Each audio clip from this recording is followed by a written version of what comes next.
All right, welcome to day one of our Vision Quest.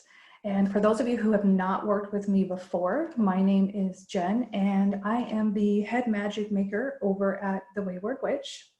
And this community was really created to reduce overwhelm, to empower people, to share with you the confidence and all the tips and tricks and throwing out the rule books, really just finding your own way, leaning into your own intuition and your own truth.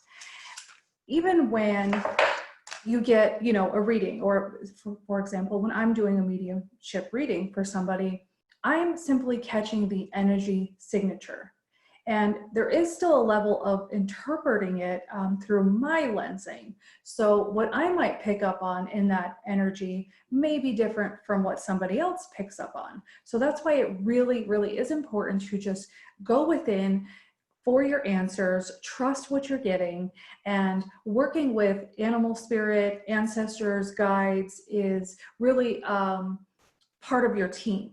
So you will always still be the one that makes all of your decisions. You've got to decide. You've got to pick your own truth. No one or no thing or no being can give you that. That's something you must find for yourself. And it's really empowering to do so. And that's when you shift into that unshakable faith that you know what your truth is, you know what your resonance is, and that's where you stay. So going on a vision quest can really help you get some of those answers within yourself, along with learning to work with spirit guide.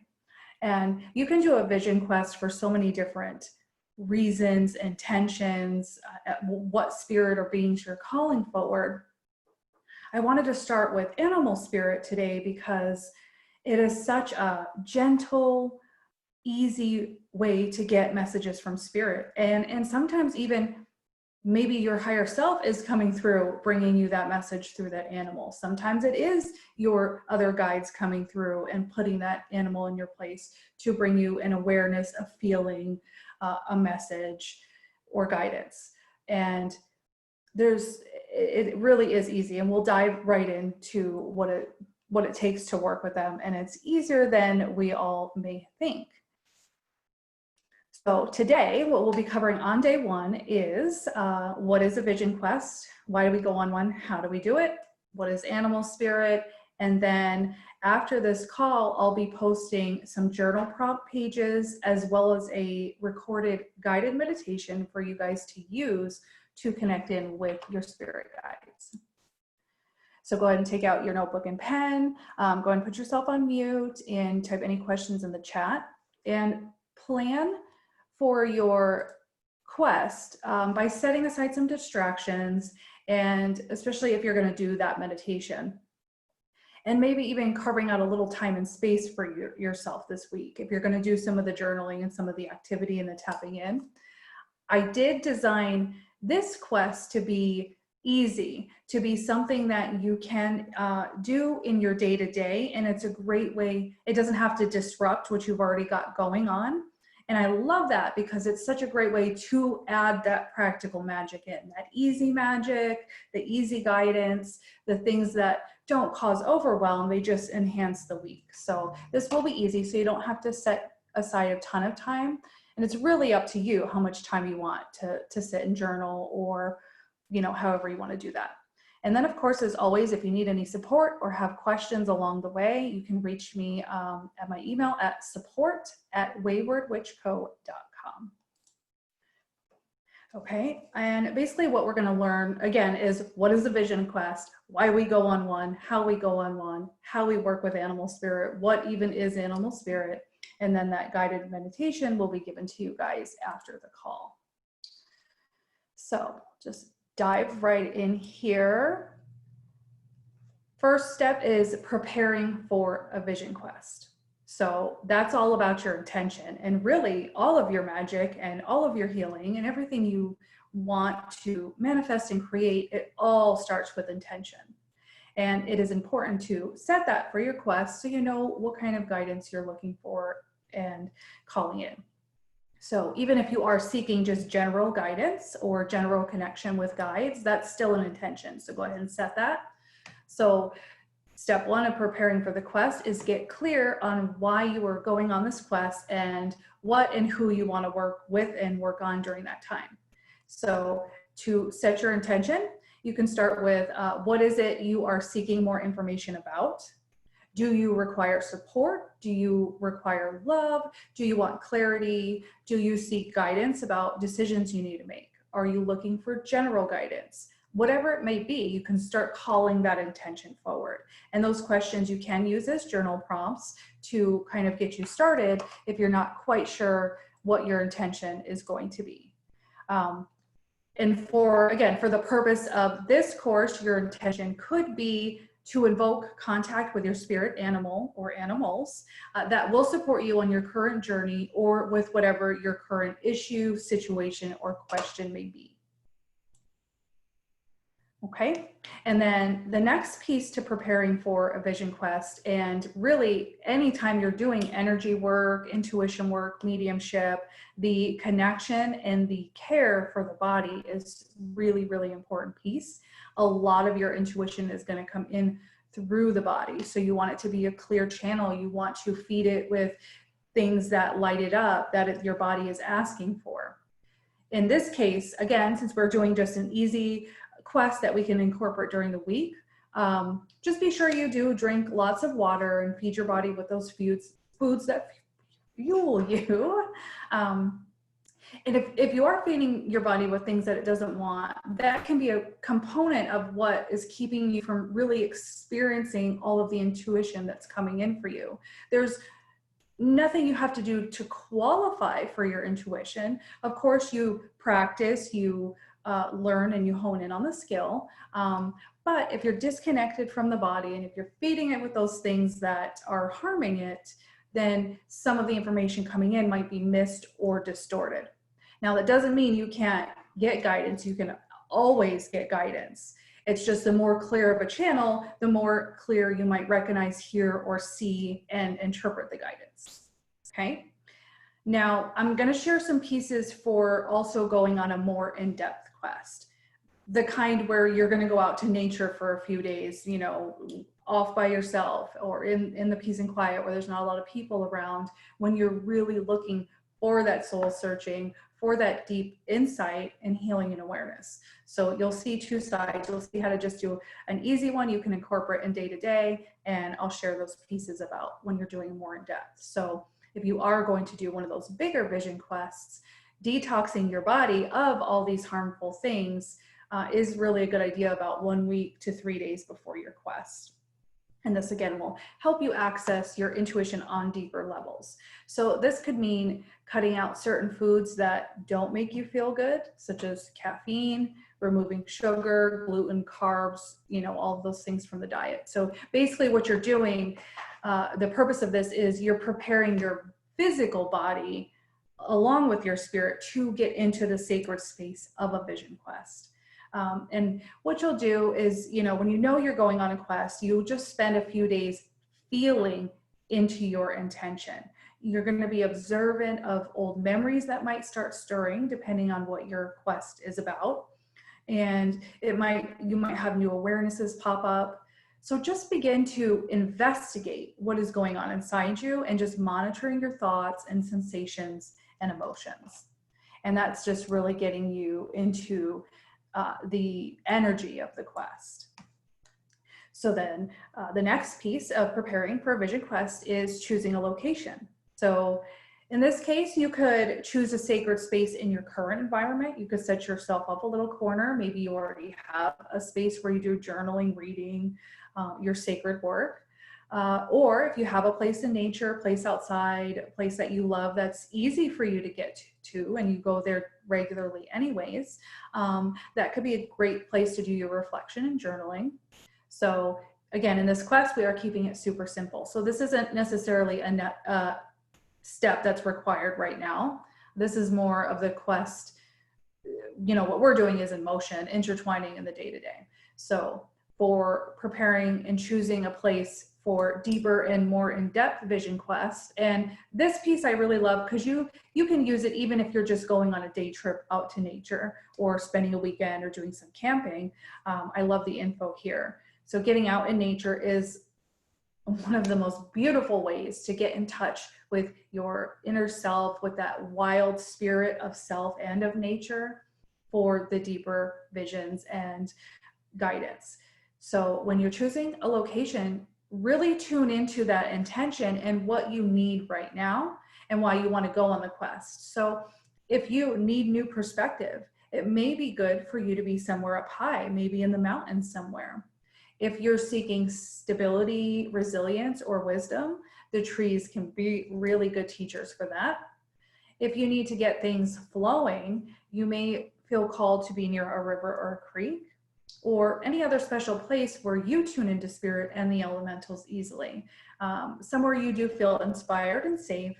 So you can start thinking about what place will inspire you to conquer your fears and reach these new levels.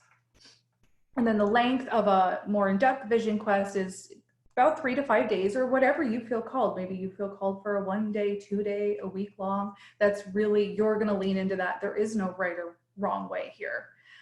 And that's the biggest piece I want you to take away from this. This is general guidance. This is to give you an outline and a jumping off point and a platform to then go create your own way. So sometimes you can even structure it. If you're going out on a 3 to 5 day, you can do 1 day for working on the past. If you're doing, a lot of emotional work and clearing and healing. So you can do 1 day for the past, 1 day for working on the present, a day for working on the future, and then maybe some time for integrating. For the purpose of our vision quest, we're mostly just focusing again on connecting with animal spirit, asking questions, getting to know their energy signature. And we will be leaving this quest more open and a little less structured because we're wayward like that around here. Okay, and then what to bring in your vision quest. Again, this is just general guideline, but you're really going to feel into what you would feel called to bring. And this could be different from quest to quest. So for this quest we're on, I would recommend having a journal and something to write with, or you can print. I'm going to be providing several different types of journal prompts, so printable pages, you can use that. And if you have an animal spirit book or an oracle deck that you connect with for animal spirit, that can always give you deeper insight as well. Can come in handy, but certainly not required for this quest. And you can always get on the Google machine and look up, what is this animal trying to show me? What I would recommend, obviously, first, if you're going to do that, is to tap in intuitively and pull your own messaging. And then if you want deeper information, a little bit more in depth, then I would say go start researching and pull your truth pieces, your resonance. Not everything that a guru or leader says has to be your truth. So just when you're researching those things, pull the pieces that you feel called to and just be willing to leave the rest. It's not necessary for you on this quest. Otherwise, you would feel called to work with it, right? So let me just check the comments here real quick. Okay, looks like we're good there. So when you're doing a deeper in-depth vision quest, some things you would want to think about bringing would be shelter, such as a tent, something to lay on, sleeping bag, pillow, blanket, things to keep you warm, fire starter, if you're allowed fire in your area, clothing based on the weather, first aid supplies, light, healthy food, and plenty of water. Definitely a journal, some things to write with, and then divination tools if you feel called to bring them. So tarot, oracle cards, pendulum, crystals. Bring your phone for emergencies or making audio recordings as you're on your quest, but don't allow that to distract you from the connection of nature, the connection to self, and tapping into your intuition. You're going out there for a reason, right? You want to disconnect from that social media and scrolling on the phone, and you're out there to find that deeper connection. So have a little discipline there and not having the phone distract you from your quest.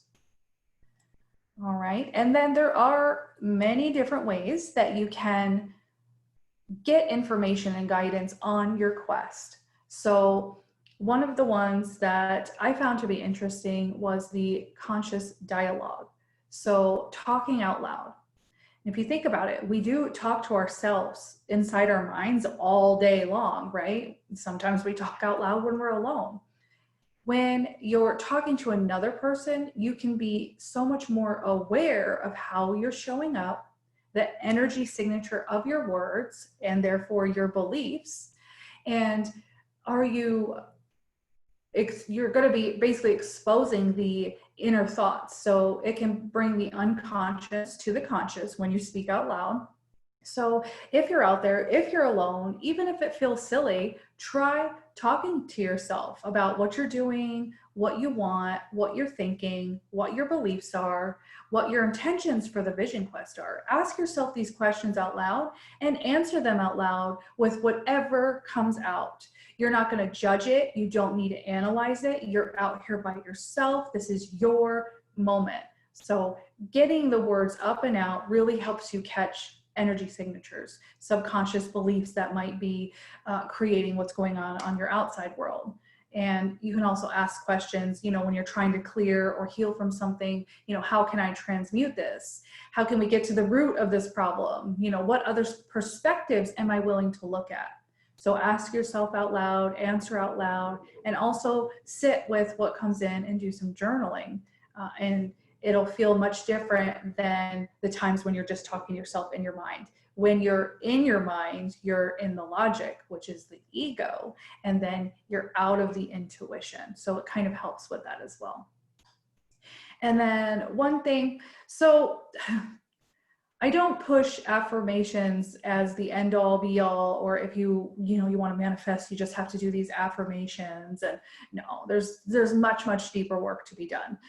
But I do love the affirmations and mantras as another tool in the toolbox. I'm all about giving you guys all the tools to just step into your full alignment and exactly who you want to be. And so I do love it as again, in addition to your practice. And so while you're out there, while you're on your quest, you can ask for powerful affirmations that will be useful to realigning your energetic imprint and coding. When you're repeating that mantra all the time, you're recoding and rewiring those patterns and the energies. And so some examples would be say you are interested in working through finances or manifesting and finding joy in that. Your affirmation could be, I am wealth, I am abundance, I am joy. If you are scared of being seen, of being yourself, of stepping into your powers, you could say something like, I am safe to fully show up as my most aligned self. If you are looking for empowerment, looking for confidence, I am safe, confident, and empowered to use my voice and to step into my magic. If you're looking to experience love, I am loved, I am love. If you're worried about time and you feel like you never have enough time, and that's something you always say, remember, words are spells. If you don't have enough time, you don't have enough time. So if you're trying to rewire that, you could say, I have all the time in the world. If you're always saying, oh, I have bad luck, everything bad happens to me, and you want to switch that, your mantra could be, everything works out in my favor. I use that one all the time. And, right at the brink of something that looks stressful or scary or anything happening, everything works out in my favor. And I just repeat it over and over and over again. And that's what I'm creating, rather than this is bad, this is going bad, this is wrong. So you can rewire the different energies there. The I am statements will be a really important piece to these affirmations in the recoding process, because you don't want to say as your affirmation, I'm not broke anymore. Guess what? The universe is going to pick up on broke, because that's going to hold such a strong energy and probably a long time for many of us of believing we're broke. So you're affirming as if it is already done. And that is the unshakable faith that you would step in when you're creating these affirmations and using them. The I am is the recoding. So make sure you put it as what you want it to be, not what you don't want. Okay. Then visualization, this is another great one to use when you want to get a sense of really where you're going in your life. What are your next steps? What's your future? Where are you headed? So a great piece to do while you're out on this vision quest is, start imagining that. So imagination is the most profound tool that we have. And that is our intuition. But, as children and growing up, we're taught to believe that the imagination is bad. That's just your imagination. Ignore it. Stop using your imagination, right? The imagination is the intuition. We were just taught that it's imagination. It's not real. That information, that energy, those knowings are coming from somewhere. So get into that visualization. And so for example, if you're thinking of moving, let's say, where you live, maybe across country, maybe it's a really big move. You're going to visualize yourself in this new town. Visualize how you feel about the scenery around you. What is the weather like there? What's the energy like there when you walk through town, when you drive through your neighborhood? How do you spend your time there? What does it feel like when you really portal into that space? And just allow your mind to imagine that. Look for any awareness that your imagination or visualizations do bring, any feelings you catch, energy signatures, awareness, knowings, words. And you can use the visualization also of light to illuminate clarity for you, or to pour light into, aches and sickness and pain to aid in your healing. So visualization is a very powerful tool. And then of course there's meditation. So the meditation is intended to give you a sense of inner peace when we create a space in our mind and disconnect from running thoughts. So many of us, have those thoughts that just fill up every single crevice of our mind, and we just give no space for the intuition, no space for the inspired action, for the imagination, the creativity. We just fill it with so many what if thoughts and borrowing trouble and stressing and all of the things we don't want. So the purpose of the meditation is to create you're cleaning out some closets in your mind, giving some space there. So tuning out the noise and into the silence. And this is a being state. So when you're in a state of being, that is when you are making the space in your mind. And you can really tune into the essence of who you truly are when you do that. When you give that space, you disconnect for a moment from those running thoughts. And if you do find it difficult to meditate, you can also try some affirmations coded here as well. Silence is available to me. Instead of, I can't meditate, I don't know how to meditate, I can't quiet my mind. As you're trying to connect into a meditation, try repeating that mantra, until you feel a little more still, a little more silent. Okay? Silence is available to me. So those are just some things that you can do when you are out on your vision quests. And next we will talk about animal spirit. What is it? Why do we work with it? And how? All right, so an animal spirit is characterized as a teacher or a messenger that comes in the form of an animal and brings a message, guidance, wisdom, or it has a personal relationship between the individual and the spirit. And for every animal, there is a consciousness that can serve as a guide. So really think of the collective consciousness and archetypes. Those all have a consciousness that we just know that is this archetype. And this is kind of the same as the animal spirit. Each one carries a consciousness. Their skill sets will bring you awareness, maybe things that you can integrate from yourself. And some other names that they might go by is animal guides, animal totem, spirit helpers, spirit allies, power animals, animal helpers. So they can be called, many different things. And I want you guys to know the guidance from animal spirit is something that is available to anyone and everyone. Like I mentioned earlier, there's nothing you have to do to qualify. For me, I felt just this calling, and I felt really drawn to work with animal spirit and see what that was like and see what kind of connections that would bring. So I just simply called in animal helpers with my intention, right? That's powerful. and I opened up to communication. So again, there was nothing I had to do, had to be worthy of, had to be initiated into. I just set the intention, put it out to the universe, and then there's the component of remaining open for all the ways that spirit animal communication will begin to show up. So basically, it's going to be really, really important to, when you're working with any type of spirit guide animals, is to release expectation of what animal is going to show up, what messages they're going to bring, what it's supposed to look like or feel like. It could be different every time you connect in. And they can bring you messages and awareness in so many different ways. And what works for one may not be the most powerful way for somebody else to connect in. So releasing the expectations is going to be important, especially if you do have a favorite animal that you always feel drawn to.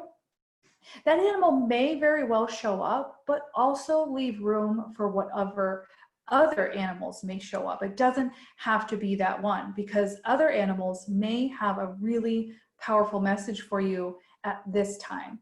And the animal you feel drawn to, it could be one of your main spirit helpers that does walk with you through life. But let's be open to any that are significant for the current issue, the current intention of the quest, and see what comes up. And when you leave space, the most random things will pop in, the most random animals, the way that they do show up. So I always like to refer back to the experience I had when I was running a very deep healing retreat in Sedona, Arizona. So we're in the desert. And before I go to sleep, I'm just getting eel, the word, over and over and over. And it's like, don't forget, eel, eel, eel. And I'm like, this is so random. I'm in the desert. We're not doing any water work whatsoever. I mean, maybe a motion, right? So I did look up eel in the morning, and my guides made sure I wouldn't forget, because I get a lot that comes to me as I go to sleep.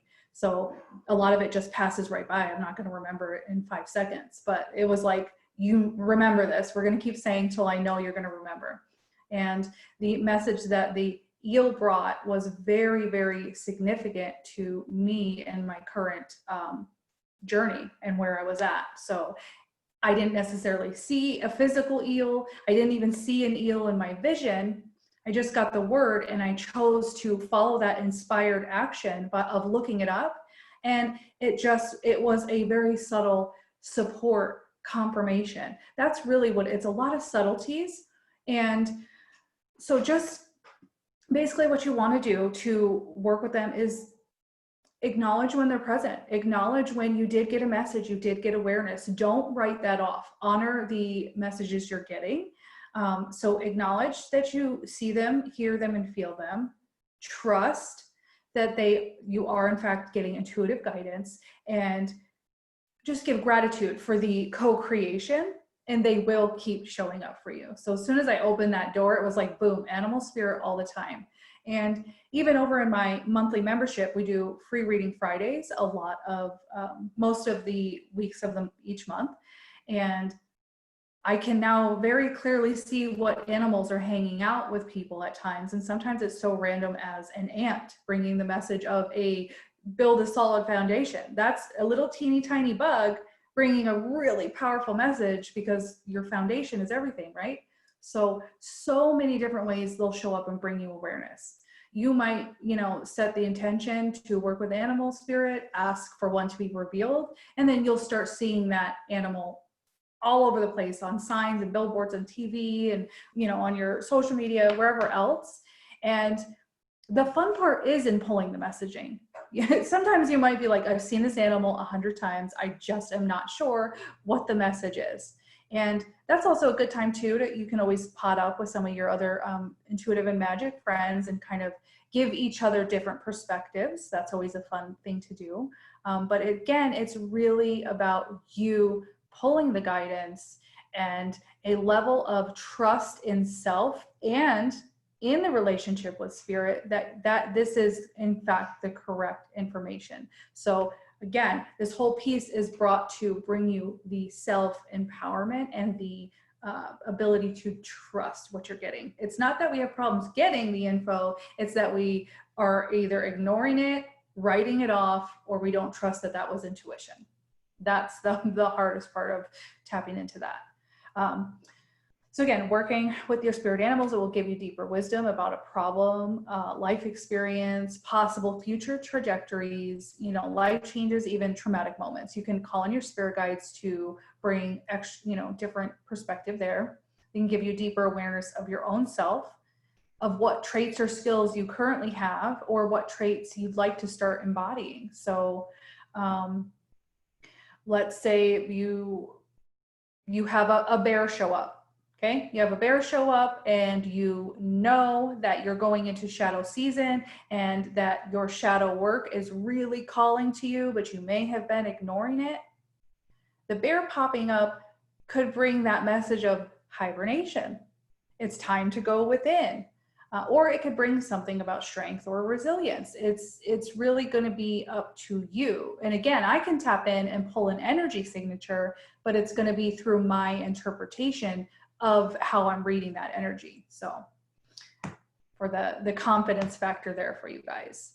And then they can, again, help you see things from entirely different perspectives, and can also be a way, as we mentioned earlier, for other spirit and guides to come through to bring you guidance. So maybe you find it harder to connect in with spirit, or there might be a little bit of a level of fear to open that door. So animal spirit can come in very gently, very gentle, very subtle, non-startling guidance. So maybe your guides will still bring you the guidance in a more gentle way. It could be yourself bringing that awareness. Like, I know I'm not going to listen to myself if I'm talking up here, but I know this thing here is going to bring me a certain awareness. So there's lots of different factors going on there and guidance coming through. And then there's a lot of, like we mentioned, so many different ways to work with them. So going on a vision quest, which is what we're going to be doing here this week. And we'll go on the quest with the intention to connect with your spirit animals to help bridge the gap. And from there, you can begin learning different ways to work with them. You'll find your own ways that work for you. You can also connect in with common traits of the animal. So doing like a common body type of exercise where you match the animal's body. So you're connecting into the traits and the skills of the animal spirit that is showing up for you to help you learn more about yourself. You can connect in with shamanic journey, which is the guided meditation I'm going to share with you guys, is a shamanic journey, actually I pulled it from my Communicating with Your Spirit Guides course. So that's another great way. You'll have a lot going on there, and that can be used to meet your animal spirit and other guides. Lots of guides and guidance comes through when you do your shamanic journey. And then one of my favorites is intuitive writing. So this can be amazing at what information will come through when you do intuitive writing while you're connecting with your guides. This is the same as speaking out loud. You're getting it up out of the logical mind. You're just letting it flow. You're not analyzing. You can analyze and tap in later, but as you're doing it, you're just writing what comes out. And even if you don't know where to start, I always say, start with that. I don't know what to start. I don't know where to start. Nothing's coming through. Oh, the grass is green today. Oh, it feels warm out. Oh, I see a butterfly. Oh, what kind of message would butterfly bring? So just, if you feel like you don't know where, just start writing that, and more will come in. Okay, so that is all I have for today, you guys. So go ahead. What I'm going to do is send the meditation and the printable worksheets. I'll send them through your email that you signed up to this quest for, and I'll post it in the Facebook group. So what we're basically going to do is you guys are going to connect in with whatever animal spirit is showing up by doing the guided meditation. And then the journal prompts are optional if you want to use them. But first, what we're going to do is connect in and see what animals are showing up. And then tomorrow, what we'll be doing is we'll have time for some Q&A and sharing experience and seeing if we can help each other pull messaging from what animals did show up. So before I go, does anybody have any questions? Go ahead and throw them in the chat if you do. Sharing here. Okay. All right, looks like that's about it. If you do have any questions, you can reach me via email or in the Facebook group. And I will see you guys tomorrow. And I hope you enjoy your journey. Let me know how it goes.